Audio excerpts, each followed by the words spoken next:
B9 న్యూస్కి స్వాగతం. ఇప్పుడు ఎయిర్లైన్స్ విశాఖ దక్షిణ నియోజకవర్గం 38వ వార్డులో ఈరోజు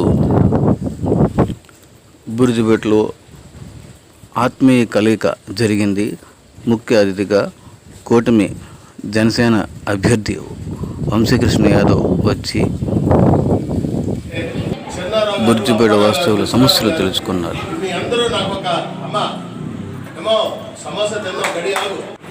కొత్త రోడ్డు దగ్గర నిలబెడితే అమ్మవారి తాలూకా శిఖరం మనకు కనబడాలి. కొత్త రోడ్డుకి చేసి పెడతారని నేనైతే నమ్మకంగా ఉన్నాను. మనందరూ అఖండ మెజారిటీతో గెలిపిస్తున్నామా లేదా? ఏదైతే గతంలో నాకు చెప్పారో అంటే ఒక కార్పొరేటర్గా చేయడానికి ఇక్కడ అర్ధనారీశ్వరుడు అయిపోయింది. నేను ఇక్కడ ఎలాగంటే నాకు అలా కొన్ని వీధులు కరెక్టే కదా. నేను చెప్పుకోండి విద్యావేత్తగా కొన్ని విషయాలు మీకు చెప్పాల్సిందే. ఇక్కడ ఉన్న ప్రతి ఒక్కరు కూడా వంశీ గారిని గెలిపించడం కోసం ఇక్కడ కూర్చున్నాం.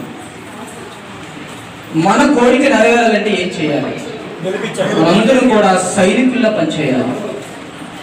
మీరు మాత్రమే ఓటేయడం కాదు, కొన్ని విషయాలు తెలియని వారికి తెలియజేయాలి. 5 ఏళ్లుగా అరాచక పాలన కొనసాగుతా ఉంది. మాట తప్పుతూనే వస్తున్నాడు. నిరుద్యోగులకు ప్రతి ఏటా జనవరి 1 క్యాలెండర్ ఇస్తాను, విడుదల చేస్తాను, జాబులు ఇస్తాను. వెయిట్ చేస్తున్నాయి కాబట్టి తొందరగా వెళ్తున్నాయి. ఇప్పుడే పెద్దలు చాలా మంది చెప్పారు ఒక ఫ్లోర్ కావాలని, అలాగే టాయిలెట్స్ కావాలని చెప్పారు. ఎటువంటి డౌట్ లేదు, అన్నీ మనం నెరవేర్చుకున్నాం. ముఖ్యంగా మన గుర్తుని ప్రజల దగ్గర తీసుకెళ్ళాలి. మన గుర్తు గ్లాస్ దీన్ని బాగా మనం ప్రజల దగ్గర తీసుకెళ్ళాలి.